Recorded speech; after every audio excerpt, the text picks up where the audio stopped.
Hello friends, welcome to গল্পের রামধনু। আমি সন্দীপা ফিরে এসেছি এবার কাকাবাবুর প্রতিশোধের দ্বিতীয় পর্ব নিয়ে। গল্প এবং গল্প পাঠ যদি ভালো লাগে তাহলে প্লিজ চ্যানেলটি সাবস্ক্রাইব করে আমার পাশে থাকবেন এবং লাইক শেয়ার কমেন্ট করে আমাকে উৎসাহিত করবেন। তাহলে শুরু করা যাক সুনীল গঙ্গোপাধ্যায়ের কাকাবাবুর অ্যাডভেঞ্চার কাহিনী থেকে এবার কাকাবাবুর প্রতিশোধের দ্বিতীয় পর্ব। এবাড়ির অনেক ঘরই একেবারে ভেঙে গিয়েছে, ছাদ নেই, তবে ওপরে ওঠার সিঁড়িটা ঠিক আছে। একটা বারান্দা আর একটা বড় হলঘর প্রায় আস্তই বলা যায়। আর দুটো ছোট ঘরের দেওয়ালে মস্ত মস্ত ফাটল। অনেক কাল আগের একটা ছবি ঝুলছে এক দেওয়ালে। বৃষ্টি পড়ে পড়ে ছবিটা এখন অস্পষ্ট। হয়তো মানুষের ছবি ছিল, এখন মনে হয় পাহাড় আর মেঘের ছবি। বড় হলঘরটা পরিষ্কার পরিচ্ছন্ন করে পাতা হয়েছে কার্পেট। ইলেকট্রিক নেই। বাদশা বলেছিল বাইরে থেকে তার টেনে এনে আলো জ্বালিয়ে দিতে পারে। কাকাবাবু বলেছেন দরকার নেই, ইলেকট্রিকের আলোয় ভূত আসে না। তার বদলে একপাশে জ্বলছে একটা হ্যাজাক বাতি। তার আলো বেশি দূর পৌঁছয় না। তারপরে সব অন্ধকার। অবশ্য কয়েকটা টর্চ আছে সঙ্গে, আর আনা হয়েছে জলের বোতল, কয়েক বাক্স স্যান্ডউইচ, দুটো বড় ফ্লাক্স ভর্তি চা আর কফি। বাদশাহ নিজে একটা রাইফেল নিয়ে এসেছে। সকলে মিলে বসলেও একদিকে দেওয়ালে ঠেস দিয়ে। পিছন দিক দিয়ে কেউ আসতে পারবে না। সামনের দিক থেকে যেই আসুক দেখা যাবে। বাদশাহ বলল, কথা বলা যাবে না, কিন্তু চুপচাপ থাকতে হবে। কাকাবাবু বললেন, কতক্ষণ চুপ করে বসে থাকবো? তা কি সম্ভব? তাছাড়া কথা বললে দোষ কি? ভূত তো আমাদের ভয় পাবে না, আমাদেরই ভয় দেখাতে আসবে। সন্তু বলল, কাকাবাবু, ভূত মানুষকে ভয় দেখায় কেন? তাতে ভূতেদের কি লাভ? কাকাবাবু বললেন, তা আমি জানবো কি করে? আমি তো ভূতেদের সাইকোলজি বুঝি না। এখন বরং জোজোর কবিতা শোনা যাক, সেই মামার কবিতাটা। জোজো অমনি বলে উঠল, লাবলু মামার গায়ে হলদে জামা, পটাশ করে ছিলল একটা বোতাম, মাংস মুড়ি খাচ্ছে এক ধামা, আহা আমি যদি লাবলু মামা হতাম। কাকাবাবু বললেন, বাহ, বেশ হয়েছে, ভালো হয়েছে, কিন্তু ধামা কথাটার মানে কি কেউ বুঝছে? এখন আর তেমন ব্যবহার হয় না। সন্তু বলল, আমি জানি, ঝুড়ির মতো একটা জিনিস, বেতের তৈরি। কিন্তু জোজো, মাংস মুড়ি কি করে? জোজো বলল, কেন, মাংস দিয়ে মুড়ি খাসনি কখনো? দারুণ লাগে, আমার মামা তো প্রায়ই খান। কাকাবাবু জিজ্ঞেস করলেন, খাওয়া ছাড়া তোমার মামা আর কি করেন? জোজো বলল, সাঁতার কাটেন। কাকাবাবু বললেন, সাঁতার কাটেন? সে তো খুব ভালো কথা, আর কিছু করেন না? জোজো বলল, হ্যাঁ, সেটাই তো আসল কাজ, সাপ ধরেন। কাকাবাবু বললেন, সাপ ধরেন মানে? কোথায় সাপ ধরেন?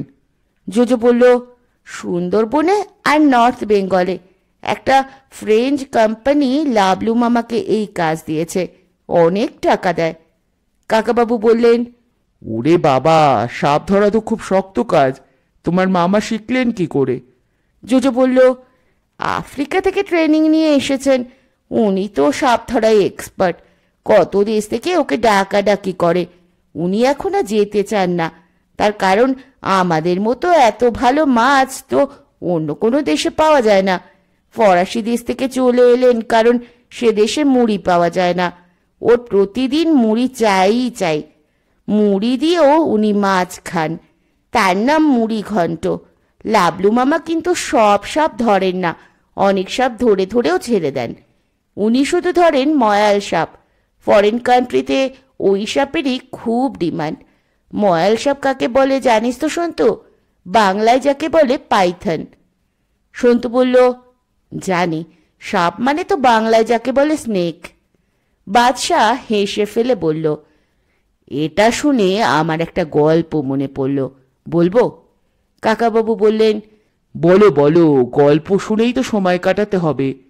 বাদশাহ বলল, এটা ঠিক গল্প নয়, ফ্যাক্ট। স্কুলে আমাদের এক মাস্টারমশাই ছিলেন, বাংলা পড়াতেন। ওর বাড়ি চিটাগাং। অনেক কথারই উচ্চারণ শুনে বোঝা যেত না। একদিন উনি কবিতা পড়াচ্ছেন। তার একটা লাইন ছিল, মত্ত দাদুরি ডাকে ডাহুকি, ফাটি যাও ছাতিয়া। আমি জিজ্ঞেস করলাম, স্যার দাদুরি মানে কি? উনি বললেন, দাদুরি মানে জানো না? ভ্যাক ভ্যাক। আমি তো আরও বুঝলাম না, ভ্যাক আবার কি জিনিস। স্যারের দিকে বোকার মতো চেয়ে থাকতে উনি বললেন, ভ্যাক বুঝলা না? সোজা বাংলা যারে বলে বেং। আমি আবার অগাধ জলে। বেংও কখনো শুনিনি। ক্লাসের অন্য ছেলেরা হাসছে। স্যার রেগে গিয়ে বললেন, ইংরাজি না কইলে তোমরা কিছুই বুঝো না, এই তোমাগো দোষ। ওই ইংরাজিতে যারে কয় ফ্রগ ফ্রগ, দাদুরি মানে ফ্রগ। খুব জোরে হেসে উঠলেন কাকা বাবু।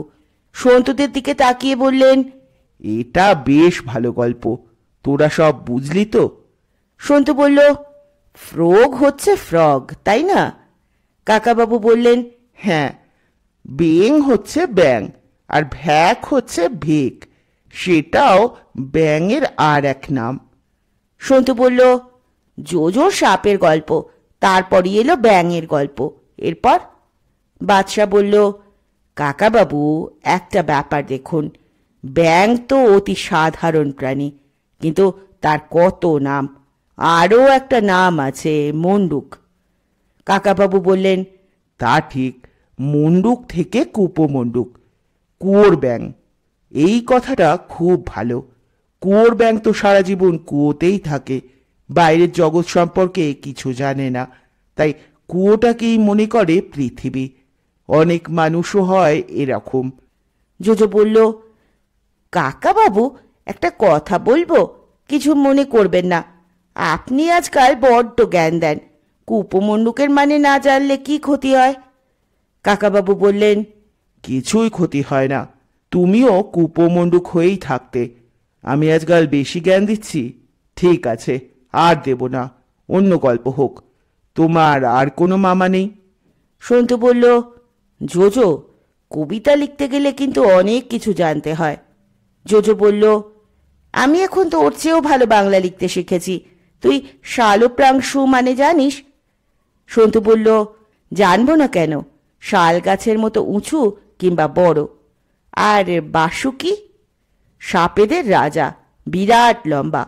দেবতারা যখন সমুদ্র মন্থন করেছিলেন, তখন মন্দার নামে একটা পাহাড়কে এই সাপটাকে দিয়ে বেঁধে সমুদ্রে ঘোরানো হয়েছিল। কাকাবাবু বললেন, এই রে, আবার যে জ্ঞানের কথা এসে যাচ্ছে। বাদশা বলল, আবার সেই সাপের কথা। বাসুকি আসলে একটা মস্ত বড় পাইথন, তাই না? পাইথনের আর একটা বাংলা নাম আছে, অজগর। ছেলেবেলায় আমরা অ আ শিখেছি, অয়ে অজগর আসছে তেরে, আমটি আমি খাবো পেরে। কাকাবাবু বললেন, জোজো, তোমার আর একটা কবিতা শোনাও। জোজো জিজ্ঞেস করল, ইংরাজি না বাংলা? কাকাবাবু বললেন, তোমার যেটা ইচ্ছে, ইংরাজিই হোক। জোজো বলে উঠল, A crow cries and a crocodile smiles. Each has a choice in different styles. কাকাবাবু বললেন, বাহ, এটা তো আরো ভালো হয়েছে। সন্তু বলল, মডার্ন কবিতা, কাক কখনো কাঁদে না, আর কুমিরও হাসে না। বাদশা বলল, কুমিরের কান্না বলে একটা কথা আছে, কুম্ভীরাশ্রু। সেটা কিন্তু ফলস কান্না, লোক দেখানো। কাকাবাবু বললেন, এই রে, আবার বাদশা জ্ঞান দিতে শুরু করেছে। তবে জোজোর এ কবিতাটা কিন্তু সত্যি ভালো। একসঙ্গে বাংলা আর ইংরাজি দু রকম কবিতায় লিখতে পারে, এটা কম কথা নয়। প্রশংসা শুনে জোজো বলল, এখন একটা স্যান্ডউইচ খেলে হয় না?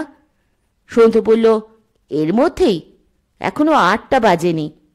কাকাবাবু বললেন, ইচ্ছে হচ্ছে ও খেয়ে নিক না, এখন কিছু খাক, পরেও আবার খাবে। গল্প করতে করতে আরও অনেকটা সময় কেটে গেল। একসময় জোজো জিজ্ঞেস করল, এখানে বাথরুম নেই, নিচে যেতে হবে? বাদশা বলল, না, নিচে যেতে হবে না, বারান্দার কোণে একটা বাথরুম আছে, ওদিকটা ভাঙা নয়, চিন্তা নেই, টর্চ নিয়ে যাও। জোজো বলল, ওরে বাবা, একা যেতে পারবো না, সন্তু তুই যাবি আমার সঙ্গে? সন্তু বলল, চল যাচ্ছি তোর সঙ্গে। ওরা দুজনে বেরিয়ে গেল দুটো টর্চ নিয়ে।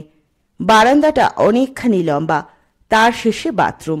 দরজা খুলে জোজো বলল, সন্তু তুই কাছে দাঁড়িয়ে থাক, দূরে যাবি না। সন্তু বলল, ঠিক আছে। একটু পরেই জোজো ভিতর থেকে বলল, এই সন্তু তুই কি বলছিস? সন্তু বলল, কিছু তো বলছি না। তুই যে আমার নাম ধরে ডাকলি। কই, আমি তো চুপ করে দাঁড়িয়ে আছি। এই সন্তু, আমাকে ভয় দেখাবার চেষ্টা করবি না বলছি, ভালো হবে না। কি মুশকিল, তোকে ভয় দেখাবো কেন? সন্তু, সন্তু। দরাম করে দরজা খুলে গেল। জোজোর মুখখানা ভয়ে একেবারে সাদা হয়ে গিয়েছে। সে এসে সন্তুর হাত জড়িয়ে ধরে বলল, সন্তু, বাথরুমের মধ্যে আর একজন কেউ রয়েছে, কথা বলছে। সন্তু বলল, আমি দেখছি। সন্তু নিজে বাথরুমে ঢুকে টর্চের আলো ফেলে দেখতে লাগলো। আগেকার আমলের বাথরুম, বেশ বড়, তবু টর্চের আলোয় সবটাই দেখা যায়। কেউ সেখানে লুকিয়ে বসে নেই, একটা মাত্র জানলা, তাও বন্ধ। সন্তু বলল, কই রে, ভিতরে তো কেউ নেই। জোজো বলল, আমি স্পষ্ট শুনেছি, আমার নাম ধরে ডাকছে, প্রথমে ভেবেছিলাম তুই বুঝি। সন্তু বলল, ওটা তোর মনের ভুল, আগে থেকেই ভয় পেলে এরকম হয়। ঠিক সঙ্গে সঙ্গে বিরাট জোরে শোনা গেল। সেই হাঁচির শব্দ শুনে সন্তু পর্যন্ত কেঁপে উঠল। শব্দটা ঠিক দরজার কাছে, অথচ কেউ নেই সেখানে। নিজেকে সামলে নিয়ে সন্তু জিজ্ঞেস করল, কে? কেউ আছে এখানে? এবারে শোনা গেল একটা অদ্ভুত গলায় গানের মতো, ভয় নেই, ভয় নেই, ভয় নেই। সন্তুকে ছেড়ে দিয়ে জোজো মারল এক দৌড়। সন্তু বাথরুম থেকে বেরিয়ে এসে টর্চের আলোয় দেখল বারান্দাটা। কোনো জনপ্রাণীর চিহ্ন নেই, তবু গলা শোনা যাচ্ছে। তবে কি সত্যি অশরীরী? এবার সাধারণ মানুষের মতো গম্ভীর গলায় শোনা গেল, যত সব উটকো ঝামেলা, কেন আসে এরা? এই, তুই এখানে কি চাস? সন্তু কোনো ক্রমে বলল, কিছু না। আর তার সাহসে কুলোল না। সেও এবার জোরে পা চালিয়ে ফিরে গেল হল ঘরে। জোজো ততক্ষণে চোখ বড় বড় করে হাত পা নেড়ে সব বলতে শুরু করেছে। বাদশা বলল, বাথরুমে লোকের গলা শোনা যাচ্ছে, তা কি করে হয়? আজ সারা বাড়ি খুব ভালো করে সার্চ করে দেখা হয়েছে, কিচ্ছু নেই, বাইরে থেকেও কেউ আসতে পারবে না। সন্তু বলল, আমিও তো নিজের কানেই শুনলাম। বাদশা বলল, আমি দেখে আসছি নিজে। কাকাবাবু মিটি মিটি হাসছেন। তিনি বললেন, যাও, কিছুই দেখতে পাবে না। ওরা ফিরে এলো মিনিট 10 পরে। তিনজনেই গলার আওয়াজ শুনেছে, কিন্তু কিছুই দেখতে পায়নি। কোথাও কারো লুকোনোর কোনো জায়গাই নেই। অশরীরী ছাড়া আর কিছু হতেই পারে না। কাকাবাবু জিজ্ঞেস করলেন, কি কি বলছিল বলো তো? সন্তু আর জোজো দুজনেই শুনিয়ে দিল কথাগুলো। দ্বিতীয়বার অন্যরকম কথা। দুজন মানুষ কথা বলছে নিজেদের মধ্যে। কাকাবাবু বললেন, আয় আয়, কাছে আয়, ভয় নেই, ভয় নেই, ভয় নেই। এটা তোমরা চিনতে পারলে না? গুপি গাইন বাঘা বাইন সিনেমায় ভূতের রাজার গান। যে গানটা গেয়েছিলেন সত্যজিৎ রায় নিজে, স্পেশাল ভাবে রেকর্ড করায় গলাটা অন্যরকম শুনিয়েছে। সেই ভূতের রাজার গান এখনকার ভূতেরা শিখে নিয়েছে। জোজো বলল, কাকাবাবু, ব্যাপারটা তাহলে কি হচ্ছে? সত্যি ভূত আছে? কাকাবাবু কিছু উত্তর দেওয়ার আগেই আবার একটা গান শোনা গেল। প্রথমে মনে হলো অনেক দূর থেকে আওয়াজটা ভেসে আসছে, তারপর খুব কাছে আর জোরে। কোনো মেয়ের গলা, কিছুটা নাকি নাকি। আবার গানের আওয়াজটা দূরে চলে গেল।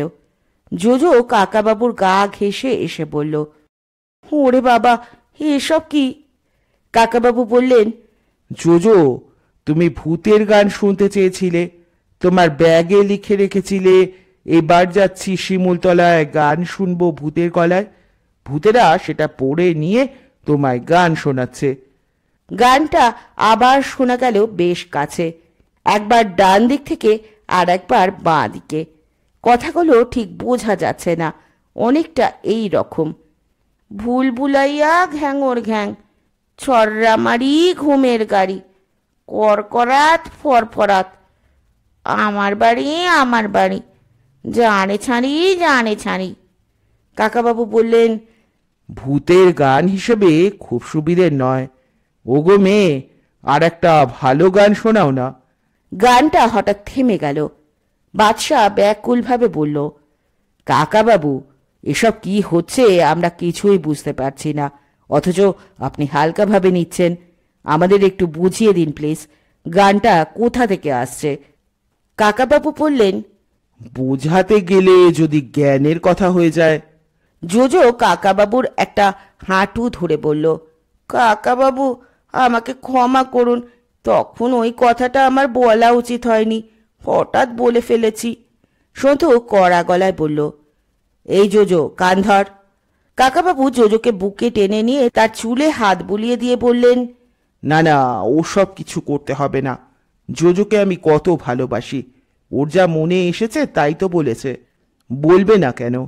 মুশকিল হচ্ছে কি, আমি তোদের সঙ্গে বন্ধুর মতোই মিশতে চাই, কিন্তু আমার বয়স যে অনেক বেশি, তাই মাঝে মাঝে ওসব কথা বেরিয়ে আসে। মনে হয় আমি যা জানি তা তোদেরও জানা উচিত। বাদশা বলল, আমাদের সেসব শুনতে ভালো লাগে, এখন কি হচ্ছে আপনি বলুন। কাকাবাবু বললেন, তোমার যদি দৃঢ় বিশ্বাস থাকে যে ভূত প্রেত বলে কিছু নেই, তাহলে এসব কিছুই অলৌকিক বলে মনে হয় না। সহজ ব্যাখ্যা পাওয়া যায়। যদি মানুষের কথা শোনা যায় কিংবা গান ভেসে আসে, অথচ কাউকে চোখে দেখা যায় না, তাতেও আশ্চর্য হওয়ার কোনো কারণ নেই তো। জোজো বলল, বাথরুমে একজন আমার নাম ধরে ডাকলো, আমি তাকে দেখতে পাচ্ছি না, অথচ সে আমাকে দেখছে। কাকাবাবু বললেন, না, তা নয়। মনে করো তুমি ঘরে বসে কণিকা বন্দ্যোপাধ্যায়ের গান শুনছো, তা বলে কি কণিকা বন্দ্যোপাধ্যায়কে সেখানেই বসে থাকতে হবে? কত লোকই তো আলাদা আলাদা জায়গায় বসে তার গান শোনে। বাদশা বলল, সে তো রেডিও টিভিতে কিংবা ক্যাসেট প্লেয়ারে, আমরা অনেক খুঁজে দেখেছি, সেরকম কিছু নেই। কাকাবাবু বললেন, নেই, কিন্তু আছে। জোজো বলল, ফিস ফিস কথা, গানটা একবার কাছে একবার দূরে। কাকাবাবু বললেন, সেসব স্পেশালভাবে রেকর্ড করা যায়। এই সব পুরনো বাড়িতে ঘুলঘুলি থাকে, স্কাইলাইট থাকে। এখনকার বাড়িতে এসব থাকে না বলে জোজোরা দেখেনি।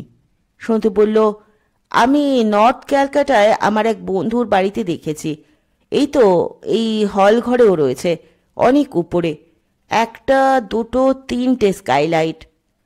কাকাবাবু বললেন, বারান্দাতেও ঘুলঘুলি আছে, সেখানে চড়াই পাখি আর শালিক পাখিরা বাসা করে। এই স্কাইলাইট ঘুলঘুলিতে নিশ্চয়ই কয়েকটা ছোট ক্যাসেট প্লেয়ার লুকোনো আছে। রিমোট কন্ট্রোলে কিংবা টাইমার দিয়ে সেগুলো চালু করাও শক্ত কিছু নয়। বাদশাহ খুব অবাক হয়ে বলল, ক্যাসেট প্লেয়ার লুকোনো আছে? কে রাখলো? চেক করে দেখতে হবে তো। কাকাবাবু বললেন, একটা মই পেলে আমি এখনই প্রমাণ করে দিতে পারি। তারপর একটু থেমে একগাল হেসে বললেন, আমি কিন্তু আজ রাতেই অন্তত একটা ভূত ধরে দিতে পারি। বাদশাহ দুই ভুরু তুলে বলল, ভূত ধরে দিতে পারেন? কি করে? কাকাবাবু তার একটা আঙুল বাদশার বুকে ছুঁয়ে বললেন, এই যে, এসব গান টান তোমারই কীর্তি। তুমি রেকর্ড ক্যাসেটের ব্যবসা করো, এসবের নানান কায়দা কানুনও তোমার জানা। আই এম শিওর তোমার ওই লম্বা পাঞ্জাবি দু পকেটে কয়েকখানা রিমোট কন্ট্রোল আছে। সন্তু, ওর পকেট সার্চ করে দেখ তো। বাদশাও এবার হেসে ফেলে বলল, থাক, সার্চ করতে হবে না। সত্যি কাকাবাবু, আপনার চোখে ফাঁকি দেওয়ার উপায় নেই। কাকাবাবু বললেন, আমি সকালবেলায় তোমায় জিজ্ঞেস করেছিলাম তুমি কখনো অভিনয় করেছো কিনা। তোমার ব্যবহার দেখে তখনই আমার মনে হয়েছিল তুমি আমাদের সঙ্গে যেন অভিনয় করে চলেছ, তা চালিয়ে গিয়েছ এতক্ষণ পর্যন্ত। কি ব্যাপার বলো তো, কেন এই ভূতের নাটক করলে আমাদের নিয়ে?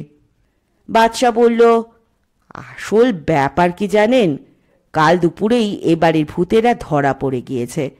সন্তু বলল, ভূতেরা ধরা পড়ে গিয়েছে তার মানে? বাদশা বলল, বুঝতেই পারছো, আসল ভূত নয়। তোমরা তো এসে পৌঁছলে কাল সন্ধেবেলা, তার আগেই দুপুরবেলা 4টি ছেলে এসে দেখা করলো আমার সঙ্গে। তাদের একটা গোপন পার্টি আছে। তারা মাঝে মাঝেই রাতে সিটিং করতো এই বাড়িতে, অন্য কেউ যাতে না জানতে পারে সেই জন্যই তারা নানা রকম ভূতের খেলা দেখাতো। ভয়ে আর কেউ এদিকে আসতো না। কাকাবাবু যে এখানে আসছেন তা তারা জানতে পেরে গিয়েছিল। আমার কাছে গিয়ে সব স্বীকার করে তারা বলল, রাজা রায়চৌধুরী আসছেন, ওর কাছে তো ভূতের জারিজুরি খাটবে না, উনি ঠিক ধরে ফেলবেন। ওকে মেরে ফেলতেও চাই না আমরা। কাকাবাবু বললেন, চাইলেই বুঝি আমাকে মেরে ফেলা যায়? বাদশা বলল, ওদের মধ্যে 2টো ছেলে আপনার ভক্ত, সেই জন্যই আপনাকে মারার চেষ্টাও করবে না। মোট কথা, কালই আমাকে ওরা বলল এই বাড়িটা ওরা ছেড়ে দিচ্ছে, ওরা অন্য বাড়ি খুঁজে নেবে।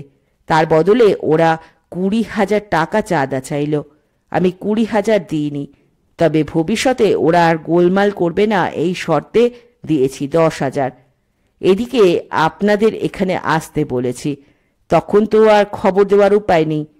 ততক্ষণে আপনারা ট্রেনে চেপে গিয়েছেন, তাই ভাবলাম আপনারা এখানে খাবেন দাবেন বেড়াবেন, আর খানিকটা ভূত ধরার উত্তেজনাও হবে, তাই এসব সাজিয়েছিলাম। কিন্তু কাকাবাবুর চোখকে ফাঁকি দেওয়া অসম্ভব।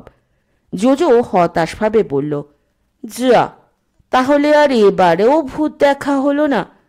কোনোদিনও কি ভূত দেখতে পাবো না? কাকাবাবু বললেন, পাবে পাবে, যেখানে আমি থাকবো না সেখানে ভূত দেখতেও পারো। খাঁটি ভূতেরা আমার সামনে আসতে লজ্জা পায়। জোজো বলল, তাহলে আর এখানে শুধু শুধু রাত জেগে কি হবে? বাদশাদার বাড়িতে গিয়ে নরম বিছানা শুয়ে পড়লেই হয়। সন্তু বলল, না না, আমার এখানেই বেশ ভালো লাগছে। ভূত নাইবা দেখা হলো, তাহলেও সকলে মিলে বেশ গল্প করা যাবে। বাদশা বলল, আমারও মনে হয় রাতটা সকলে মিলে এখানে আড্ডা দিয়ে কাটালেই ভালো হবে। এখানকার লোকেরা বুঝবে ভূতেরা আমাদের কোনো ক্ষতি করতে পারেনি, আমাদের দেখে ওদেরও কিছুটা ভয় ভাঙবে। কাকাবাবু জিজ্ঞেস করলেন, ওই ভূতের গানটা কে লিখেছে? বাদশাহ লাজুক মুখ করে বলল, আমি। ওই একখানাই না আরো রেকর্ড করা আছে? আরও 2খানা আছে। তাহলে সেগুলোও চালাও, শুনে দেখি। ঠিক আছে, তার আগে আমরা স্যান্ডউইচ আর কফি খেয়ে নিই, এখনো অনেক রাত বাকি। বাদশাহ স্যান্ডউইচের প্যাকেটগুলো খুলতে খুলতে বলল, কাপে কফি ঢেলে ফেলো তো সন্তু। এমন সময় ছাদে দুম দুম আওয়াজ হলো। কাকাবাবু বললেন, আবার মেঘ গজরাচ্ছে বুঝি? সন্তু বলল, ঝড় বৃষ্টি তো অনেকক্ষণ থেমে গিয়েছে। জোজো উঠে গিয়ে একটা জানলা দিয়ে মুখ বাড়িয়ে বলল, আকাশ পরিষ্কার আর মেঘ নেই। আবার ছাদে দুমদুম শব্দ হলো, এবার আরো জোরে। চতুর্দিক একেবারে নিস্তব্ধ। তার মধ্যে ছাদের উপরে দুমদুম শব্দ আচমকা বুক কাঁপিয়ে দেয়। ছাদের ওপর সেই শব্দ হতেই কয়েক মুহূর্ত এরা সকলে চুপ করে রইল। তৃতীয়বারও সেই শব্দ হওয়ার পর বাদশাহ পাংশু মুখে বলল, এটা কিসের আওয়াজ আমি বুঝতেই পারছি না। কাকাবাবু, বিশ্বাস করুন, ছাদে আমি কোনো রকম ভয় দেখাবার ব্যবস্থা করিনি। সন্তু বলল, কোনো চোর টোর এলেও শুধু শুধু শব্দ করবে কেন? জন্তু জানোয়ার হতে পারে, বাঁদর আসে। কাকাবাবু বললেন, কোনো বাঁদর এত জোরে শব্দ করতে পারে নাকি? জোজো বলল, একমাত্র গন্ডার হওয়া সম্ভব। কাকাবাবু বললেন, ছাদের ওপর গন্ডার, চমৎকার আইডিয়া। আবার সেই শব্দ। বাদশাহ রীতিমতো ভয় পেয়ে বলল, এ যে মনে হচ্ছে ছাদটা ভেঙে ফেলবে, এখন আমরা কি করব? কাকাবাবু বললেন, ছাদে কেন এত শব্দ হচ্ছে তা জানার একমাত্র উপায় ছাদে গিয়ে দেখে আসা। সিঁড়ি আছে? বাদশাহ বলল, হ্যাঁ আছে, চলুন আমরা সকলে মিলে দেখে আসি। কাকাবাবু বললেন, সকলে মিলে কেন? তাহলে মনে হবে আমরা ভয় পেয়েছি। ভয়টাকে মারলেই ভয় আরও বেড়ে যায়। তোমরা বসো, আমি দেখে আসছি। সন্তু বলল, কাকাবাবু তুমি যাবে কেন? সিঁড়ি দিয়ে উঠতে তোমার অসুবিধা হবে, আমি যাচ্ছি। বাদশা বলল, না না সন্তু, আমিই যাচ্ছি, আমিই দেখে আসছি। সন্তু তবু বলল, আমি যাব। বাদশা উঠে দাঁড়িয়ে বলল, তা কখনো হয়? আমার বাড়ি, দায়িত্ব আমার, সঙ্গে তো রাইফেল থাকছেই। চোর ডাকাত যদি হয় গুলি করে মাথা উড়িয়ে দেব। সে আর দেরি না করে বেরিয়ে গেল ঘর থেকে। অন্য তিনজন বসে রইল উৎকর্ণ হয়ে। একসময় জোজো ফিস ফিস করে বলল, কাকাবাবু তো বলে দিয়েছেন ভূত নেই, তাই শুনে আসল ভূতেরা রেগে গিয়েছে, নিজেদের জানান দিচ্ছে। সন্তু বলল, ভূতেরা বুঝি দুমদুম শব্দ করে? জোজো বলল, ব্রহ্মদৈত্য হতে পারে। বাদশা ফিরে এলো একটু পরেই, ফ্যাকাশে মুখে বলল, কেউ নেই, কিছু নেই উপরে। সন্তু জিজ্ঞেস করল, কিছুই দেখতে পেলে না? বাদশা বলল, আমি ছাদের চারপাশটা দেখে এলাম, কোনো কিছু চিহ্নই নেই।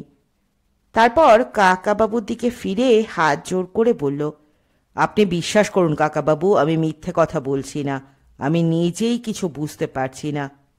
কাকাবাবু বললেন, পুরনো বাড়ির ছাদ, নানা রকম শব্দ হতেই পারে। গরমকালে বোধ হয় খানিকটা এক্সপ্যানশন হয়, তাতে অনেকটা গুড় গুড় শব্দ হয়, কিন্তু এরকম তো। আবার দুমদুম শব্দ, কেউ যেন হাতুড়ি দিয়ে ছাদটা ভাঙার চেষ্টা করছে। সন্তু সঙ্গে সঙ্গে বলল, আমি একবার নিজে দেখে আসবই আসবো। বাদশা বলল, আমার রাইফেলটা নিয়ে যাও। সন্তু বলল, আমি রাইফেল চালাতে জানি না, কাকাবাবু তোমার রিভলভারটা দাও। সেটা নিয়ে সন্তু দৌড়ে বেরিয়ে গেল। রেলিং নেই বটে, কিন্তু সিঁড়িটা ভাঙা নয়, উপরের দরজাটা হাট করে খোলা। ছাদে এসে সন্তুও প্রথমটা কিছুই দেখতে পেল না, ফাঁকা ছাদ। একটা দুটো ঝাঁকড়া গাছ দেখা যায় উঠছে পাশ দিয়ে। ছাদটা দুভাগে ভাগ করা, অন্য দিকটাই একেবারে ভেঙে পড়েছে। সেদিকে তাকিয়েও কিছু দেখা গেল না। তারপর একটা গাছে বেশ জোরে শব্দ হতেই সন্তু সেদিকে ফিরে তাকালো। সেই গাছ থেকে একজনকেও হাত বাড়িয়ে ধরল ছাদের কার্নিশ। মনে হলো একটা গরিলা। যতই অবিশ্বাসী হোক, রাত্রিবেলা নির্জন ছাদে এরকম অদ্ভুত কিছু দেখলে বুকটা কেঁপে উঠবেই। বুক কাঁপলেও সন্তু শক্ত করে রিভলভারটা চেপে রইল। গরিলা যদি হয় তাহলে তো রিভলভার থেকেও কোনো লাভ নেই, গুলি করলে আরও বিপদ হবে। গরিলা নয়, মানুষ। কার্নিশ পেরিয়ে সে সোজা হয়ে দাঁড়ালো। বিশাল লম্বা চওড়া পুরুষ, প্যান্ট কোট পরা, মাথায় একটা টুপি, মুখটা ঠিক দেখা যাচ্ছে না। অনেক গল্পের বইয়ে সাহেব ভূতদের এরকম ছবি থাকে। তাড়াতাড়িতে সন্তু টর্চটা আনতে ভুলে গিয়েছে। ভূতের ভয় তার একেবারেই নেই। মানুষ যখন, তখন আর ভয় পাওয়ার কি আছে? বুকের কাঁপুনিটা থেমে গেল। সন্তু জিজ্ঞেস করল, কে কে ওখানে? ছায়ামূর্তি ইংরেজিতে বলল, you go back, call mister Roy Chowdhury. Santu জিজ্ঞেস করল, হু আর ইউ? সেবার বাংলায় গম্ভীরভাবে বলল, তোমার সঙ্গে কথা বলতে চাই না, যাও তোমার আঙ্কেলকে ডেকে আনো। সন্তু বলল, আমার আঙ্কেল যার তার সঙ্গে দেখা করেন না, আপনি কে আগে বলুন। সেবার বিচ্ছিরি কর্কশভাবে বলল, এ তো দেখছি একটা নেংটি ইঁদুর। যা যা নিচে যা, তোর আঙ্কেলকে গিয়ে বল আমি ভূত। সন্তু বলল, আপনার পরিচয় না দিলে আমি গুলি চালাবো, সত্যি ভূত কি না দেখব। সেবার বেঁকিয়ে বেঁকিয়ে বলল, তুই আবার গুলি চালাতেও শিখেছিস নাকি? চালা তো দেখি। সন্তু ট্রিগার টিপল। লোকটাকে ঠিক মারার জন্য নয়, ভয় দেখানোর জন্য। মাথার উপর দিয়ে গেল গুলিটা। সঙ্গে সঙ্গে সেও গুলি চালালো, দুবার, সন্তুর বুকে। সন্তু পড়ে গেল মাটিতে। লোকটি আবার ছাদের পাঁচিল টপকে নেমে গেল গাছ বেয়ে। নিচের ঘরে কাকাবাবুরা পরপর 3 বার গুলির শব্দ শুনতে পেলেন। বাদশাহ লাফিয়ে উঠে বললেন, হ্যাঁ, গুলি! সে ছুটে যেতেই জোজোও গেল তার পিছনে পিছনে। কাকাবাবুর ক্রাচ নিয়ে সিঁড়ি দিয়ে উঠতে একটু দেরি হলো। তিনি দরজার কাছে আসতেই জোজো ডুকরে উঠে বলল, কাকাবাবু, কাকাবাবু, সন্তু মরে গিয়েছে। কাকাবাবু কেঁপে উঠে বললেন, হ্যাঁ, কি বলছো জোজো? না না, এ হতেই পারে না। কয়েক পা এগিয়ে গিয়ে দেখলেন উপুর হয়ে পড়ে আছে সন্তু, রক্তে ভেসে যাচ্ছে চারপাশ। বাদশাহ তার শরীরটা উল্টে দিল। সন্তুর বুক থেকে এখনো গলগল করে বেরিয়ে আসছে রক্ত। বাদশাহ সন্তুর নাড়ি ধরে বসে রইল। কাকাবাবু পাগলের মতো বলতে লাগলেন, কি বাদশাহ, কি শুনতে পাচ্ছ কিছু বাদশাহ? বাচ্চা হতাশভাবে বলল, সাড়া নেই, নিঃশ্বাসও টের পাচ্ছি না। কাকাবাবু হাঁটু গেড়ে বসে পড়ে ভাঙা গলায় বললেন, সন্তু, সন্তু নেই? হ্যাঁ হ্যাঁ, কি বললে বাদশাহ? মিথ্যে কথা, সন্তু নেই? বাদশাহ বলল, কাকাবাবু, এখন ভেঙে পড়ার সময় নেই, এখনই ওকে হাসপাতালে নিয়ে যেতে হবে, যদি কিছু আশা থাকে। তারপর জোজোকে বলল, তোমাকেও শক্ত থাকতে হবে, পা দুটো ধরো ওর। গেটের সামনে গাড়ি আছে। কাকাবাবু, আপনি আস্তে আস্তে নামুন, তাড়াহুড়ো করে হোঁচট খাবেন না, তাতে আরও বিপদ হবে। বাদশাহ জোজো সন্তুকে বই নিয়ে গেল নিচে। কাকাবাবু সাবধানে সিঁড়িতে পা ফেলতে লাগলেন। তার 2 চোখ ঠেলে আসছে কান্না।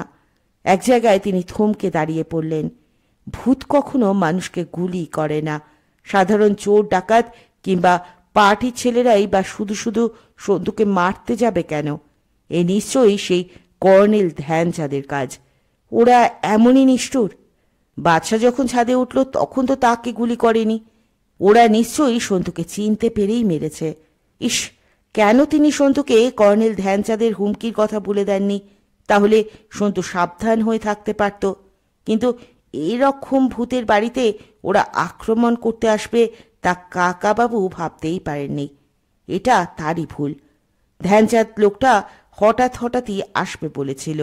সন্তুকে তিনি প্রাণের চেয়েও বেশি ভালোবাসেন। সন্তু না থাকলে তারও আর বেঁচে থাকতে ইচ্ছে করবে না। ধ্যানচাঁদই জিতে গেল। বাদশাহ আবার উঠে এসে কাকাবাবুর হাত ধরে বলল, নামুন, আমার কাঁধে ভর দিন। কাকাবাবু চোখ মুছে ফেললেন। তার চোয়াল শক্ত হয়ে গেল। মনে মনে কিছু একটা প্রতিজ্ঞা করলেন তিনি। শিমুলতলায় একজন ডাক্তার বাদশার বন্ধু। প্রথমে তাকে ঘুম থেকে ডেকে তোলা হলো। তিনি দেখে বললেন, বাঁচবার আশা খুব কম, তবে এখনো প্রাণ আছে। হাসপাতালে নিয়ে গিয়ে চেষ্টা করা যেতে পারে। কয়েক বোতল রক্ত দিতে হবে। কাকাবাবু বললেন, সন্তু আর আমার ব্লাড গ্রুপ একই, আমার শরীর থেকে যত ইচ্ছে রক্ত নিন। ডাক্তারটি বললেন, সেসব ব্যবস্থা তো এখানে নেই, জসিডি নিয়ে যেতে হবে, কিংবা দেওঘর, যত তাড়াতাড়ি সম্ভব। কাকাবাবু কাতরভাবে বললেন, আপনি দয়া করে আমাদের সঙ্গে চলুন। ডাক্তার ভার্গব বললেন, নিশ্চয়ই যাব। অন্ধকার রাস্তা দিয়ে গাড়ি ছুটল জসিডির দিকে। গাড়ি চালাচ্ছে বাদশাহ নিজে, দারুণ স্পিডে। সন্তুকে শুইয়ে রাখা হয়েছে। কাকাবাবুর কোলে মুখ ঢেকে ফুপিয়ে ফুপিয়ে কাঁদছে জোজো। ডাক্তার ভার্গব বললেন, বাদশাহ, অত জোরে চালাচ্ছ, অ্যাক্সিডেন্ট হলে তো সকলকে মরতে হবে, তাতে কি লাভ হবে? বাদশাহ বলল, আমি ঠিক দেখে চালাচ্ছি। এখন অনেক রাত। জসিডি হাসপাতালে কয়েকজন নার্স শুধু ডিউটি দিচ্ছেন, কোনো ডাক্তার নেই। সন্তুকে ভর্তি করানো হলো এমার্জেন্সিতে। এখনই অপারেশন করা দরকার, কিন্তু ভার্গব অপারেশন করেন না, তিনি পেটের রোগের চিকিৎসা করেন। ডাক্তার ভার্গবকে সন্তুর পাশে বসিয়ে রেখে আবার ছুটে বেরিয়ে গেল বাদশাহ। এই হাসপাতালের ডাক্তার জয়ন্ত দাসকে সে চেনে, তার বাড়ি কোথায় তাও জানে। কাকাবাবু চেয়ে রইলেন সন্তুর দিকে। রক্ত মাখা শরীর, চোখ দুটো বোঝা, বেঁচে থাকার কোনো চিহ্নই নেই। জোজো 2 হাতে মুখ ঢেকে বসে আছে। 2 জন নার্স এলেন সন্তুর গায়ের রক্ত টক্ত পরিষ্কার করতে। একজন বললেন, আহা গো, এই বয়সের ছেলেকে কে এমন করে মারলে? অন্যজন বললেন, আজকাল তো এরকমই হয়েছে, কারো দয়া মায়া নেই। প্রথমজন ডাক্তার ভার্গবকে জিজ্ঞেস করলেন, স্যার, একে বাঁচানো যাবে? ডাক্তার ভার্গব বললেন, আশা তো করতেই হবে। মিনিট 10 বাদেই বাদশা টানতে টানতে নিয়ে এলো অন্য একজন ডাক্তারকে। তার মাথার চুল উস্কো খুস্কো, পাজামা আর গেঞ্জি পরা। বাদশা বোধহয় ওকে বিছানা থেকে টেনে তুলে এনেছে। জামাও পরতে দেয়নি, চুল আঁচড়াবার তো প্রশ্নই ওঠে না। তিনি সন্তুর দিকে খানিকক্ষণ তাকিয়ে রইলেন, তারপর ঘাড় ঘুরিয়ে দেখলেন ঘরের অন্যদের। মুখখানা গম্ভীর। ডাক্তার ভার্গব বললেন, শুধু মৃদু পালস পাওয়া যাচ্ছে এখনো। বাদশা বলল, কাকাবাবু, ডাক্তার জয়ন্ত দাস খুব নামী সার্জন। ডাক্তার দাস বললেন, আমার যথাসাধ্য চেষ্টা করব, কি হবে জানি না। আপনারা সকলে বাইরে অপেক্ষা করুন, এখানে ভিড় করে থেকে লাভ নেই। এরপর 4 দিনের মধ্যেও সন্তুর জ্ঞান ফিরল না। ডাক্তার জয়ন্ত দাস ছাড়াও আরও 3 জন স্থানীয় ডাক্তার দেখছেন তাকে। সন্তুর পেট থেকে একটা গুলি বের করা গিয়েছে, আর একটা বের করতে তারা সাহস পাচ্ছেন না। হাটে খোঁচা লেগে যাওয়ার ভয় আছে। এই 4 দিনে একটা অদ্ভুত পরিবর্তন হয়েছে জোজোর। সকলে মিলে একটা গেস্ট হাউসে থাকছেন এই কদিন। সব ব্যবস্থা বাদশাই করছে। জোজো এর মধ্যে কিছুই খাচ্ছে না, একটা কথাও বলছে না। কাকাবাবু তবু মাঝে মাঝে শুধু টোস্ট আর কফি খাচ্ছেন। জোজো কোনো খাবারই মুখে দেবে না। বাদশা অনেক চেষ্টা করেছে, তবু জোজো কিছু ছোবে না। কাকাবাবুও তাকে বলেছেন, জোজো, একটু কিছু খাও, শুধু শুধু তোমার শরীরও খারাপ করে তো লাভ নেই। জোজো শুধু মুখ তুলে তাকিয়েছে কাকাবাবুর দিকে। 2 চোখের নিচে শুকনো জলের রেখা, মুখে কোনো শব্দ নেই। কাকাবাবুর অনুরোধেও সে কিছু খায়নি। 4 দিন পর ডাক্তার জয়ন্ত দাস বললেন, কাকাবাবু, এখানে আমরা যতদূর সাধ্য করেছি। এখানে অনেক যন্ত্রপাতি নেই। শেষ চেষ্টা হিসেবে কলকাতায় নিয়ে গিয়ে দেখতে পারেন। কাকাবাবু জিজ্ঞেস করলেন, কলকাতার দিকে যাওয়া যাবে? ডাক্তার দাস বললেন, ট্রেনে নিয়ে যান, খুব সাবধানে। সঙ্গে একজন ডাক্তার থাকলে ভালো হয়। কাকাবাবু বললেন, তাহলে আপনিই চলুন অনুগ্রহ করে, আপনার কাছে আমি চিরকৃতজ্ঞ থাকব। জয়ন্ত দাস বললেন, ওরকম করে বলছেন কেন? আমরা কি আপনার কথা সন্তুর কথা জানি না? সন্তু কত অভিযানে আপনার সঙ্গী হয়েছে। সন্তুকে বাঁচিয়ে তুলতে পারলে আমাদের ডাক্তারি শেখা সার্থক হবে। কিন্তু এখানে আর বেশি কিছু করা সম্ভব নয়। গুলিটা এমন বিশ্রী জায়গায় আটকে আছে। আমি যাব আপনাদের সঙ্গে। আগেই টেলিফোনে অ্যাম্বুলেন্সের ব্যবস্থা করা ছিল। হাওড়া স্টেশন থেকে এই সন্তুকে সোজা নিয়ে যাওয়া হলো পিজি হাসপাতালে। এখানে অনেকেই কাকাবাবুর যায় না। তখনই ডাক্তারদের মধ্যে সাড়া পড়ে গেল। ঘণ্টা 2-1 বাদে এই হাসপাতালে সুপার ডাক্তার রফিকুল আহমেদ কাকাবাবুকে আলাদা ডেকে নিয়ে গিয়ে বললেন, কাকাবাবু, আপনি এখন বাড়ি যান, কিংবা আমার কোয়ার্টারে গিয়েও বিশ্রাম নিতে পারেন। শুধু হাসপাতালে বসে থাকবেন কেন? পেশেন্টের যা অবস্থা, এখনই অপারেশন করা যাবে না। 1-2 দিন অন্তত অবজারভেশনে রাখতে হবে। কাকাবাবু বললেন, রফিকুল, একটা সত্যি কথা বলো তো, সন্তুর বেঁচে থাকার চান্স কতখানি? ডাক্তার আহমেদ বললেন, সত্যি কথাই তো বলতে হবে। 5 জন ডাক্তারকে নিয়ে একটা মেডিকেল বোর্ড তৈরি করা হয়েছে, অবশ্য আনঅফিসিয়ালি। এর চেয়ে ভালো চিকিৎসা আর এই দেশে সম্ভব নয়। কিন্তু কাকাবাবু, খুবই দুঃখের কথা, এখনো পর্যন্ত সন্তুর যা কন্ডিশন, তাতে ওর না বাঁচার সম্ভাবনাটাই 90%। একটুক্ষণ চুপ করে থেকে কাকাবাবু বললেন, তাও তো এখনো 10% আশা আছে, তাই না? ডাক্তার আহমেদ বললেন, তা ঠিক। কাকাবাবু বললেন, আমি আশাবাদী, তোমরা শেষ চেষ্টা করো। হাসপাতাল থেকে বেরিয়ে কাকাবাবু একটা ট্যাক্সি নিলেন, সঙ্গে জোজো। সে এখনো কথা বলছে না। কাকাবাবু জোজোর মাথায় হাত বুলিয়ে দিতে দিতে বললেন, জোজো, এত ভেঙে পড়লে চলবে না। ডাক্তাররা বলেছেন এখনো আশা আছে, আমরা আশা রাখবো। তার জোরেই সন্তুকে বাঁচিয়ে তুলতে হবে। জোজোকে বাড়িতে নামিয়ে দিয়ে কাকাবাবুর ট্যাক্সিটা ঘোরাতে বললেন। এই কদিন অন্য কিছু চিন্তা করার সময় পাননি। এখন তার মনে পড়ল সে কর্নেল ধ্যানচাঁদের কথা। সে নিজেই সন্তুকে গুলি করেছিল না কোনো খুনিকে পাঠিয়েছিল। ওরা নিশ্চয়ই এখনো তাকে অনুসরণ করছে। এই ট্যাক্সির পিছনে ওদের গাড়ি আছে। ধ্যানচাঁদ বলেছিল সে দিল্লি ফিরে যাবে, সেটা বাজে কথা। লড়াইটা 6 মাস চলার কথা। সে প্রথম দিনেই আঘাত হানতে এসেছিল। হঠাৎ কাকাবাবু একটা অদ্ভুত কাজ করলেন। ট্যাক্সিটা ময়দানের মধ্যে দিয়ে আসছে। রেড রোডের কাছে এসে তিনি ড্রাইভারকে বললেন, এখানে থামাও। ট্যাক্সি ড্রাইভার বেশ অবাক। সে জিজ্ঞেস করল, আপনি এখানে নামবেন এই অন্ধকারের মধ্যে? কাকাবাবু বললেন, হ্যাঁ, এখানে আমার দরকার আছে। তিনি ভাড়া মিটিয়ে দিলেন।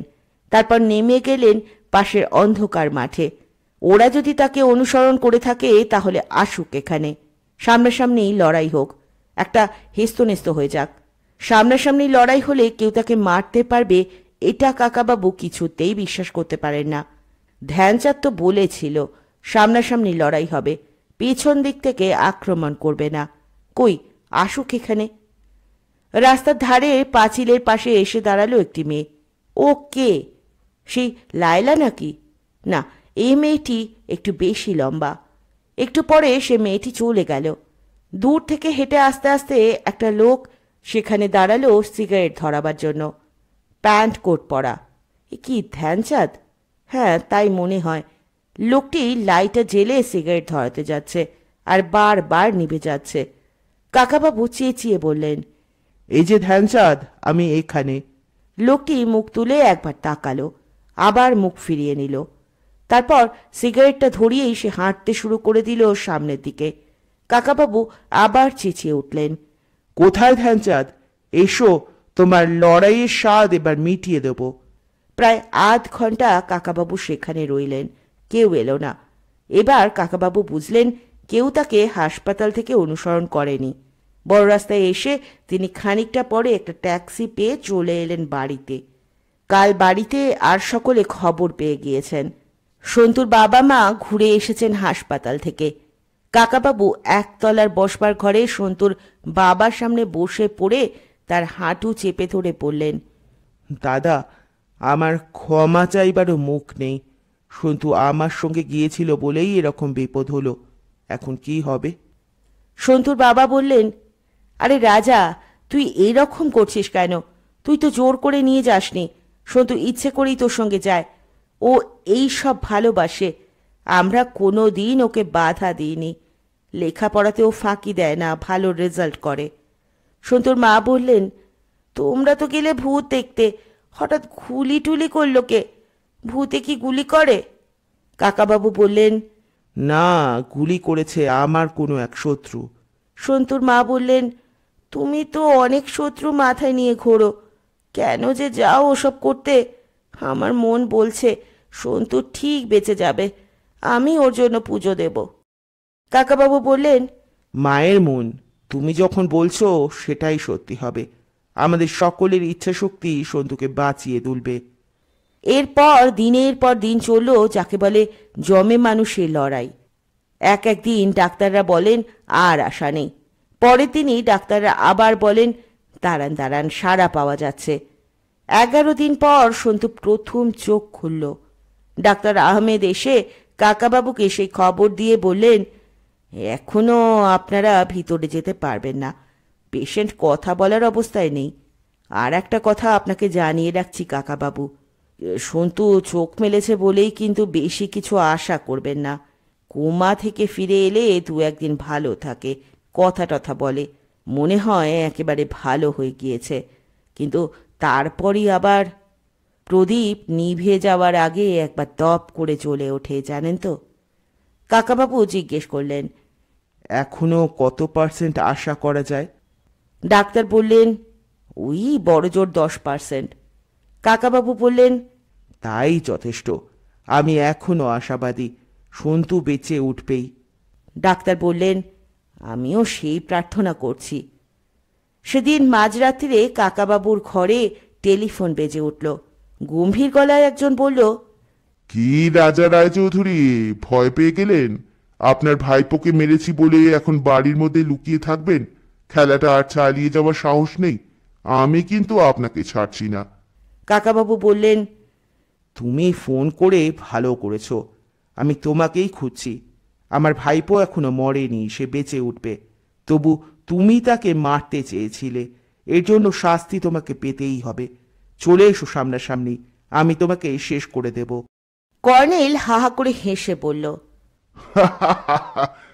এই তো আসল পরিচয়টা বেরিয়ে এসেছে এবার।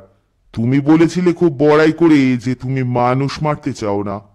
কাকাবাবু বললেন, হ্যাঁ বলেছিলাম, এখন মত পাল্টে ফেলেছি। তোমার মতো যারা মানুষের বেশি শয়তান তাদের মেরে ফেলাই উচিত। তুমি পৃথিবীর যে প্রান্তেই থাকো ঠিক প্রতিশোধ নেব। কর্নেল আবার হেসে বলল, তোমার ভাইপোর জন্য তুমি ক্ষেপে গিয়েছো। এখন বুঝতে পারছো তো আমার নির্দোষ ভাইয়ের মৃত্যুর জন্য আমার কত কষ্ট হয়েছে, আমি কেন প্রতিশোধ নিতে চাইছি। আমি বারবার বলেছি তোমার ভাইয়ের মৃত্যুর জন্য আমি দায়ী নই। আমি তাকে চোখেও দেখিনি। আর তুমি একটা নির্দোষ ছোট ছেলেকে গুলি করে মারতে গেলে আবার হাসছো। তুমি সত্যি একটা নর পশু। তুমি আমায় গালাগালি দিচ্ছ রায়চৌধুরী। শত্রু হচ্ছে শত্রু, তার আবার ছোট বড় কি? শত্রুর হাতে অস্ত্র থাকলে তাকে প্রথম সুযোগে মেরে ফেলাই নিয়ম। তবুও আমি তোমার ভাইপোকে 3বার সাবধান করে দিয়েছিলাম, বলেছিলাম তুই নিচে চলে যা, তোর কাকাকে ডেকে দে। সে শোনেনি, সেই প্রথম আমার দিকে গুলি চালিয়েছে। সন্তু প্রথম তোমার দিকে গুলি চালিয়েছে? আলবাত, ওর যদি জ্ঞান ফেরে জিজ্ঞেস করো। শুধু শুধু ওর হাতে অস্ত্র দিয়েছিলে কেন? গুলি চালাতেই জানে না, টিপ নেই একটুও। গুলিটা আমার মাথার অনেকখানি উপর দিয়ে গিয়েছে। সন্তুর হাতে টিপ দুর্দান্ত। ও ইচ্ছে করেই তোমাকে মারেনি, শুধু ভয় দেখাতে চেয়েছিল। আমাকে ভয় দেখাবে? হ্যাঁ, আমাকে। অত কথার দরকার নেই। কাল ভোরেই কিংবা সন্ধেবেলা ময়দানে চলে এসো, ডুয়েল হোক। তোমার লড়াইয়ের শখ আমি মিটিয়ে দেব। ময়দানে আমি তোমার সঙ্গে লড়তে যাব? তুমি আগে থেকে পুলিশকে খবর দিয়ে রাখবে, পুলিশ এসে আমায় ধরবে। আমি কি এত বোকা? না, পুলিশকে খবর দেব না, কথা দিচ্ছি। তোমার কথায় কোনো বিশ্বাস নেই। বাঙালিরা খুব মিথ্যে কথা বলে। আমি তো কলকাতায় অনেক দিন ছিলাম, বাঙালিদের চিনি। একা একা লড়াই করার সাহস নেই, বাঙালিরা কাপুরুষ।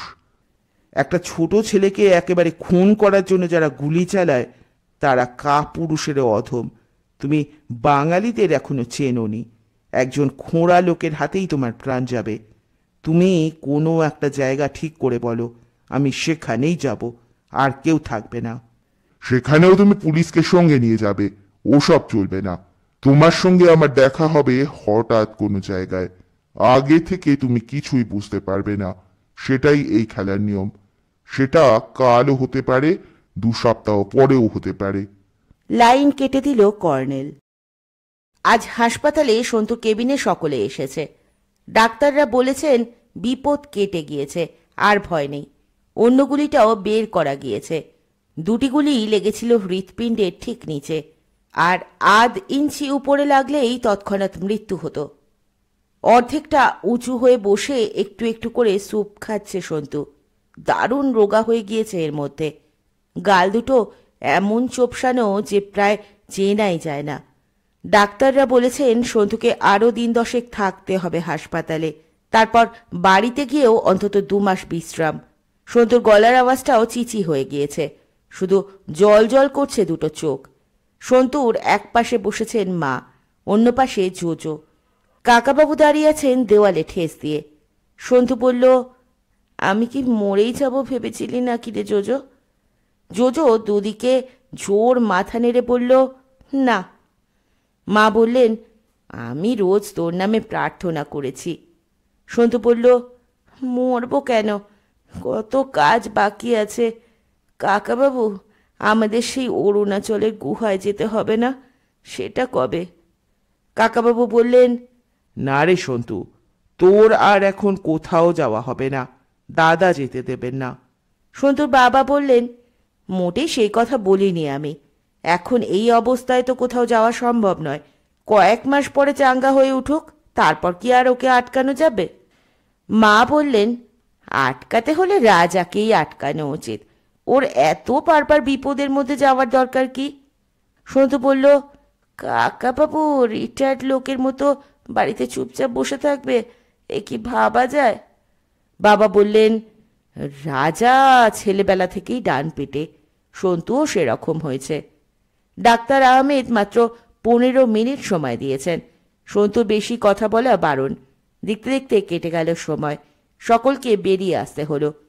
কাকাবাবু জোজোর কাঁধে হাত দিয়ে বললেন, আজকের মতো আনন্দের দিন আমার জীবনে খুব কম এসেছে। জোজো বলল, আজই আমার জীবনের বেস্ট দিন। কাকাবাবু বললেন, তুমি কতদিন কিছু খাওনি, খুব ইচ্ছে করছে আজ তোমাকে পার্ক স্ট্রিটের কোনো রেস্তোরাঁয় নিয়ে গিয়ে ভালো করে খাওয়াই, কিন্তু সন্তুকে বাদ দিয়ে তো যাওয়া ঠিক নয়। সন্তু একেবারে সেরে উঠুক, ততদিন খাওয়াটা বাকি থাক। জোজো বলল, আজ অবশ্য আমারও যাওয়ার উপায় নেই। অমিতাভ বচ্চন আমার বাবাকে আর আমাকে সোনার বাংলা হোটেলে রাতে খাওয়ার নেমন্তন্ন করেছেন। বাবার কাছে হাত দেখাতে এসেছিলেন তো দুপুরবেলা। শচীন তেন্ডুলকর কনুইয়ের ব্যথা সারাবার জন্য আসছেন কাল। জোজো আবার তার আগেকার স্বভাবে ফিরে গিয়েছে দেখে নিশ্চিন্ত হলেন কাকাবাবু। তিনি বললেন, ঠিক আছে, তুমি বাড়ি যাও, আমি একবার ন্যাশনাল লাইব্রেরি ঘুরে যাব। তিনি হাঁটতে শুরু করলেন। এখন থেকে 6 মাস একটা বিপদ যে সবসময় তাকে তাড়া করে বেড়াবে সে কথা তিনি এখনো কাউকে বলেননি। ইচ্ছে করে তিনি ফাঁকা রাস্তা দিয়ে হাঁটছেন। কখন কোথা দিয়ে হুট করে এসে যাবে কর্নেল ধ্যানচাঁদ তার ঠিক নেই। আসে তো আসুক। ধ্যানচাঁদ বলেছিল পেছন থেকে কখনো আক্রমণ করবে না, আসবে সামনে দিয়ে। সেটাই যে ভরসা। আশা করি কথা রাখবে। সামনের দিক থেকে কোনো লোককে আসতে দেখলেই কাকাবাবু চোখ সরু করে তাকাচ্ছেন। সবসময় শক্ত করে রাখতে হচ্ছে কাঁধ। এ কি জ্বালা! অথচ উপায়ও তো নেই। আজও দেখা গেল না কাউকে। বাড়িতে এসে কাকাবাবু টেলিফোন করলেন ভোপালে। সেখানকার পুলিশের এক কর্তার নাম সুদর্শন পাণ্ডে, কাকাবাবুর বিশেষ পরিচিত। এর বড় ভাই কাজ করতেন কাকাবাবুর সঙ্গে। ভোপালের সব টেলিফোন নাম্বার বদলে গিয়েছে। আজই লালবাজার থেকেই কাকাবাবু কয়েকটা নতুন নম্বর উদ্ধার করেছেন। সুদর্শন পাণ্ডেকে সহজেই পাওয়া গেল তার অফিসে। এরা সন্ধ্যের পরেও কাজ করেন। প্রথমে কুশল সংবাদ আর বাড়ির খবর টবর নেওয়ার পর কাকাবাবু বললেন, সুদর্শন, দু একটা ব্যাপারে তোমার সাহায্য চাই যে। সুদর্শন পাণ্ডে বললেন, বলুন রাজাদা, আমি নিশ্চয়ই চেষ্টা করব। কি সাহায্য করতে পারি? কাকাবাবু বললেন, 5-6 বছর আগে তোমাদের ওখানে ভীমবেটকায় একটা ডাকাতির কেস হয়েছিল, মনে আছে? সুদর্শন বললেন, হ্যাঁ, মনে থাকবে না কেন, বিখ্যাত কেস। আপনার বুদ্ধিতে রাত্রিবেলা 1 ডজন ক্রিমিনাল ধরা পড়েছিল সেই জঙ্গলের মধ্যে, পাহাড়ে। আপনি এমন কায়দা করেছিলেন কেউ পালাতে পারল না। ভীমবেটকার অমূল্য সব জিনিস বেঁচে গেল। কাকাবাবু বললেন, সে রাতে ঠিক কারা কারা ধরা পড়েছিল সেই নামগুলো আমায় দিতে পারবে? সুদর্শন বললেন, সেসব নাম তো আমার মনে নেই। আমি কেসটার সঙ্গে জড়িত ছিলাম না। আমি তখন পোস্টেড ছিলাম 5মারি শহরে। তবে ফাইল দেখে বলে দিতে পারি। কাকাবাবু বললেন, হ্যাঁ, তুমি ফাইল দেখে নামগুলো আমাকে জানাও। আর একটা কাজ করতে হবে, সুরজকান্ত নামে কেউ সেই সঙ্গে ধরা পড়েছিল কিনা সেটাও দেখবে। সুদর্শন জিজ্ঞেস করলেন, সেই সুরজকান্তের পদবী কি? কাকাবাবু বললেন, তা আমি জানি না, সেটা জানতে হবে। ওর ফ্যামিলির সম্পর্কেও জানতে চাই। সুদর্শন বললেন, রাজাদা, শুধু নাম শুনে একটা লোককে ট্রেস করা খুব শক্ত কাজ। কাকাবাবু বললেন, শক্ত কাজ বলেই তো তোমাকে অনুরোধ করছি। সুদর্শন জিজ্ঞেস করলেন, কি করে সেই লোকটি? কাকাবাবু বললেন, সে বেঁচে নেই, 5-6 বছর আগে মারা গিয়েছে। সেই রাতে সম্ভবত ভীমবেটকায় উপস্থিত ছিল। সে হিস্ট্রি নিয়ে শখের চর্চা করত। খুব সম্ভবত সুরজকান্ত নামে সে পত্রপত্রিকায় 2-একটা লেখাও বের করেছিল। তুমি হিস্ট্রির কোনো পণ্ডিতের কাছে খোঁজ নাও, তিনি হয়তো চিনতে পারবেন। সুদর্শন বললেন, ঠিক আছে রাজাদা, আমাকে কিছুটা সময় দিন। 1 ঘন্টার মধ্যেই সুদর্শন ফোন করে বললেন, রাজাদা, আমি ভীমবেটকার ফাইলটা পেয়েছি। যারা ধরা পড়েছিল তাদের নামগুলো পড়ে শোনাবো? কাকাবাবু বললেন, শোনাও। নামগুলো পড়ার পর সুদর্শন বললেন, এর মধ্যে সুরজকান্ত বলে কারো নাম নেই, অথচ আপনি যে বললেন সেই রাতে এসে ওখানে উপস্থিত ছিল। কাকাবাবু বললেন, এই লিস্টে রামকুমার পাধি বলে একটা নাম আছে, সে কে? সুদর্শন বললেন, ওরে বাবা, সে তো একটা খুব নটোরিয়াস ক্রিমিনাল, অনেক খুন করেছে, একেবারে গলা কেটে ফেলতো। ওকে ধরিয়ে দিয়েই তো আপনি একটা সাংঘাতিক কাজ করেছেন। কাকাবাবু বললেন, আমি ওকে চিনতামই না, অন্যদের সঙ্গে ধরা পড়তে পারে। সেই রামকুমার পাধি শেষ পর্যন্ত কি শাস্তি হলো? সুদর্শন বললেন, ফাইলে তো লেখা রয়েছে দেখছি রামকুমার পাধি জেলের মধ্যে গলায় দড়ি দিয়ে আত্মহত্যা করেছিল। তবে ওর যা ক্রিমিনাল রেকর্ড, বিচারে ওর ফাঁসি হতো, সেটা বুঝেই সে আত্মহত্যা করেছিল। কাকাবাবু বললেন, সুদর্শন, গত মাসের খবরের কাগজে একটা খবর বেরিয়েছে যে হিমাচল প্রদেশের মান্ডি শহরে এক সকালে চায়ের দোকানে একজন লোককে 3 জন আততায়ী এসে গুলি করে খুন করে যায়। পুলিশ আইডেন্টিফাই করেছে যে ওই খুন হওয়া লোকটির নাম রামকুমার পাধি। সে একজন কুখ্যাত ক্রিমিনাল। এখন ভোপালের জেলে যে রামকুমার পাধি আত্মহত্যা করলো, আর 6 বছর পরে মান্ডিতে যে রামকুমার পাধি খুন হলো, তারা কি একই লোক না আলাদা? সুদর্শন বললেন, এই রে, ওটা হিমাচল প্রদেশের ব্যাপার, আমরা কিছুই জানি না। ঠিক আছে, আমি এটারও খোঁজ নিচ্ছি। কাকাবাবু জিজ্ঞেস করলেন, আর সুরজকান্ত সম্পর্কে কিছু জানতে পারলে? সুদর্শন বললেন, সে তো আরও সময় লাগবে, এত তাড়াতাড়ি হবে না। কাকাবাবু বললেন, সুদর্শন, তোমার অনেক সময় নিচ্ছি, তোমাকে অনেক ধন্যবাদ। ওই সুরজকান্তের ফ্যামিলির খবরটা জানা আমার খুব দরকার। হয়তো আমি ভোপালেও একবার আসবো শিগগিরই, আর একবার ভীমবেটকা দেখতে যাব। সুদর্শন উৎসাহের সঙ্গে বলল, আসুন আসুন, চলে আসুন, শুধু একটু খবর দেবেন, আমি সব ব্যবস্থা করে রাখব। সন্তু বাড়ি ফিরে আসার 2 দিন পর কাকাবাবু গেলেন শঙ্করপুর। সেখানে একটা গেস্ট হাউস বুক করা আছে। সন্তুকে দেখার জন্য যত রাজ্যের আত্মীয় স্বজন বন্ধু বান্ধব আসছে সকাল বিকেল। বাড়িতে সর্বক্ষণ ভিড়। সকলে একই গল্প শুনতে চায় বারবার। ভূতের বাড়িতে কে গুলি করেছিল সন্তুকে। গল্প বলার দায়িত্ব জোজোর। সে বানাতে বানাতে ঘটনাটা এত দূর নিয়ে গিয়েছে যে আসল ঘটনাটা আর চেনারই উপায় নেই। তার গল্পে ভূত আর ডাকাত মিলে মিশে যায়। সন্তুর গুলিতে 3টে ডাকাত আর 2টো ভূত ঘায়েল হওয়ার পর সন্তুর রিভলভারে গুলি ফুরিয়ে গিয়েছিল। ও আর গুলি ভরার সময় পায়নি। তার মধ্যেই একজন ওর বুকে আচমকা গুলি চালিয়ে দেয়। গুলি না ফুরলে সন্তুকে মারার সাধ্য ছিল না কারো। সন্তু বিছানায় আধশোয়া হয়ে এইসব গল্প শুনে মিটিমিটি হাসে। সে জানে জোজোর গল্পের প্রতিবাদ করে কোনো লাভ নেই। কাকাবাবু কয়েকটা দিন নিরিবিলিতে কাটাতে চান সমুদ্রের ধারে। সঙ্গে কয়েকটা বই এনেছেন। সারাদিন বারান্দায় বসে পড়েন সেই বই। বিকেলবেলা সমুদ্রের ধারে হাঁটতে যান। এদিক ওদিক নজর রাখেন কর্নেল আর তার দলের কেউ আছে কিনা। 3 দিনের মধ্যেও তাদের কারো পাত্তা নেই। এই এক ঝামেলা। মারামারি যখন হবেই তখন চুকে গেলেই তো হয়। দিনের পর দিন অপেক্ষা করাটাই বিরক্তিকর। ওই কর্নেল লোকটা কোথায় কখন হুশ করে উদয় হবে তারও তো ঠিক নেই। কোথাও একা থাকতে চাইলেও তো একা থাকা যায় না। গেস্ট হাউসের পাশের ঘরটিতে আছে একটি বাঙালি পরিবার। বাবা মা, একটি 12 বছরের মেয়ে আর 7 বছরের ছেলে। এদের মধ্যে মেয়েটির নাম পূর্বা। সে কাকাবাবুকে চিনে ফেলেছে। নানা সাহেবের সিন্ধুক রহস্য ধরে ফেলার পর কাকাবাবুর ছবি ছাপা হয়েছিল অনেক কাগজে। পূর্বা সেই ছবি কেটে রেখেছে। সবুজ দ্বীপের রাজা সিনেমাও দেখেছে টিভিতে। সে আর তার বাবা মাও প্রায়ই গল্প করতে আসেন কাকাবাবুর সঙ্গে।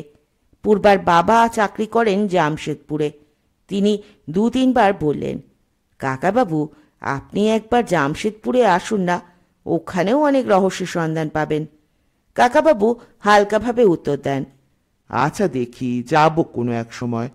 পূর্বা হাততালি দিয়ে বলে, হ্যাঁ, তাহলে খুব ভালো হবে। কাকাবাবু আমাদের বাড়িতে থাকবেন, সন্তুকেও নিয়ে আসতে হবে কিন্তু। পূর্বার বাবা কাকাবাবুরই সমবয়সী হবেন। তিনিও বলছেন কাকাবাবু, মেয়েও বলছে কাকাবাবু। সকলের কাছেই তিনি মার্কা মারা কাকাবাবু হয়ে গিয়েছেন। আজকাল সাধারণত কেউ কাকাকে কাকাবাবু বলে ডাকে না, বলে কাকু কিংবা আঙ্কেল। কিন্তু রায়চৌধুরীদের বাড়িতে কাকাবাবু, জ্যাঠাবাবু, মামাবাবু বলে ডাকাই রীতি ছিল। সেজন্য সন্তু কাকাবাবু বলে, অন্যরাও তাই বলে শুনে শুনে। একদিন একটা পুলিশের গাড়ি থামলো সেখানে। বারান্দা থেকে দেখতে পেয়ে কাকাবাবুর ভুরু কুঁচকে গেল। পুলিশ কেন এখানে? তার কাছে কেউ পাঠিয়েছে? মোবাইল ফোনে কথা হয় বাড়ির সঙ্গে। সন্তু ভালোই আছে, নিজে নিজে খাট থেকে নামতে পারে, কিন্তু এখনো তার হাঁটা নিষেধ। কাকাবাবু ধরেই নিলেন পুলিশ এসেছে তার কাছে। আসলে তা নয়। একটু পরে পূর্বা এসে জানিয়ে গেল পুলিশ অফিসারটি তার মাস্তুত জামাইবাবু। তিনি কাঁথি থানার ওসি। এমনি এসেছেন পূর্বাদের খবর নিতে। পূর্বা তাকে নিয়ে এলো কাকাবাবুর সঙ্গে আলাপ করাতে। লোকটির নাম রমেন দত্ত। তিনিও কাকাবাবুর নাম শুনেছেন। পায়ে হাত দিয়ে তাকে প্রণাম করলেন। কাকাবাবু মনে মনে ভাবলেন, এই রে, যদি কর্নেল ধ্যানচাঁদ কিংবা তার দলবল তার ওপর নজর রাখে, তাহলে তারা নিশ্চয়ই মনে করবে কাকাবাবুই পুলিশ আনিয়েছেন। ভাবে তিনি ভয় পেয়েছেন। তাহলে আর এখানে থাকা হবে না। সেদিন বিকেলে সমুদ্রের ধারে খানিকক্ষণ হেঁটে কাকাবাবু গেলেন ধীবরদের গ্রামের দিকে।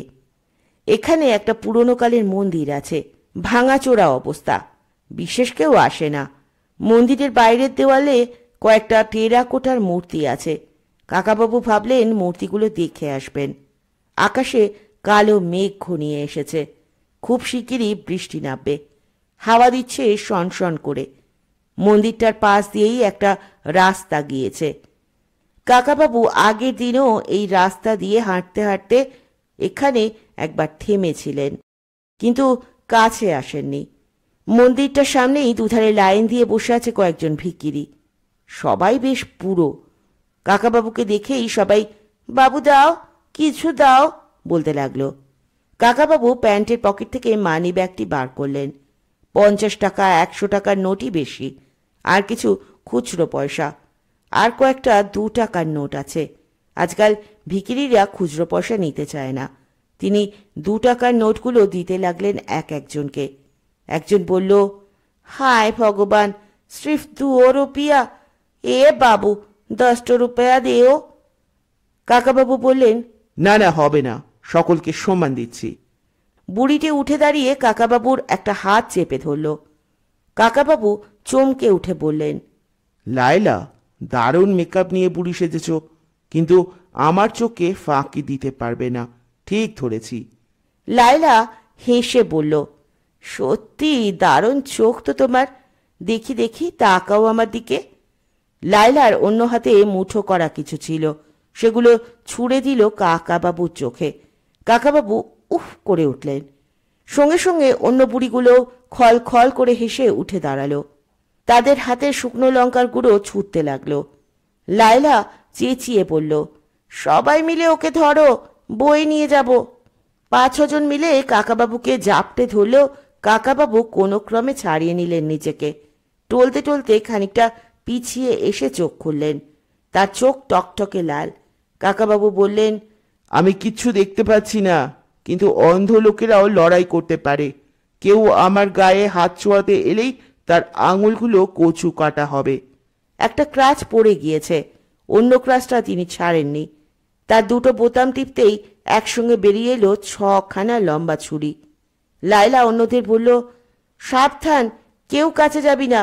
2-1টা পাথর নিয়ে আয় তো, পাথর ছুঁড়ে মারতে হবে ওর মাথায়। কিন্তু বালির জায়গা, পাথর পাবে কোথায়? মন্দিরের ভাঙা ইট খুঁজতে গিয়েই একজন বলে উঠল, এই এই, পুলিশের গাড়ি। অমনি মেয়েগুলো সবাই দৌড়ে পালাতে শুরু করলো। ঘ্যাচ করে ব্রেক কষল একটা গাড়ি। জানলা দিয়ে মুখ বের করে রমেন দত্ত জিজ্ঞেস করলেন, কি কাকাবাবু, কিছু হয়েছে? কাকাবাবুর 2 চোখে অসহ্য যন্ত্রণা হচ্ছে। কোনো ক্রমে তা সহ্য করে তিনি বললেন, না, কিছু হয়নি তো, এমনি দাঁড়িয়ে আছি। রমেন দত্ত আবার বললেন, গেস্ট হাউসে ফিরবেন? আমার গাড়িতে উঠুন না, আমি পৌঁছে দিচ্ছি। কাকাবাবু বললেন, তার দরকার নেই, তুমি এগো। এবারে লায়লারা নির্ঘাত ধরে নেবে পুলিশ এসে কাকাবাবুকে বাঁচালো, অথচ এটা কাকতালীয়। এই সময় হুড়মুড়িয়ে বৃষ্টি নামল। কাকাবাবু মুখটা তুললেন আকাশের দিকে।